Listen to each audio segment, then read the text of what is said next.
ஓடிட்டான்னு சொன்னல. கரூர்ல 42 பேர் கொன்னுட்டு திருச்சியில ஓடனா பாத்தீங்களா?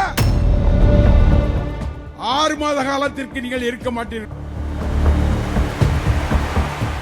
சில பேர் நினைக்கின்றார்கள் திராவிட முன்னேற்ற கழகத்தை வீழ்த்தி விடலாம், ஒழித்து விடலாம் என்ற வகையில் இன்றைக்கு கங்கணம் கொட்டி கொண்டு வேலை செய்கின்றார்கள் என்று சொன்னால், எந்த கொம்பனாலும் திராவிட முன்னேற்ற கழகத்தை தொட்டு பார்க்க முடியாது என்பது வரலாறு.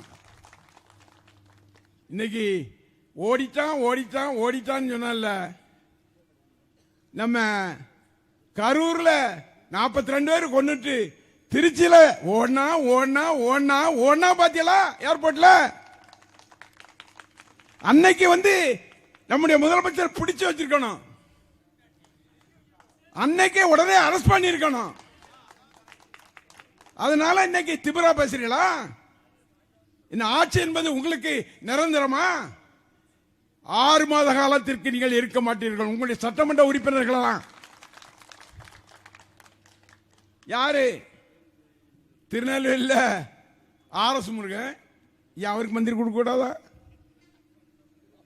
அங்க இருக்காரு யாரு? ராமமூர்த்தி ஒருத்தர் நாராயணன்,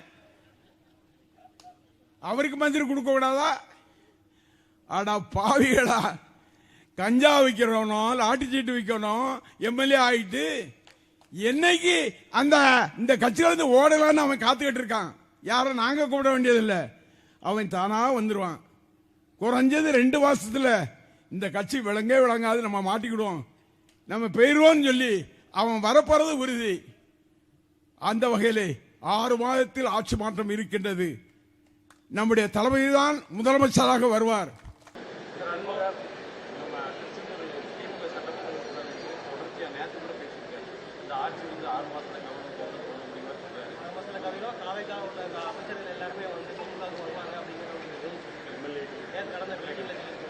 அவர் அறியாமையில் பேசுறாருன்னு நினைக்கிறேன். அவர் ரியாலிட்டிக்கு வரல, ரியாலிட்டிக்கு அவருக்கு தெரியலன்னு நினைக்கிறேன். பாவம், அதனால தான் அப்படி பேசிட்டு இருக்காரு நினைக்கிறேன். அதான் சொல்றேன், அறியாமையில் பேசுறாரு. அவர் ரியாலிட்டியே இல்லை, ரியாலிட்டிக்கு வரல. அவர் இன்னும் மக்கள் கொடுத்த மேண்டேட்டுக்கு அவர் மரியாதை கொடுக்குற மாதிரி தெரியல. அவருக்கும் தெரியல, அவர் தலைமைக்கும் தெரியல. முதல் மக்கள் கொடுத்த தீர்ப்புக்கு அவங்க தலை வணங்கணும் ஃபர்ஸ்ட்.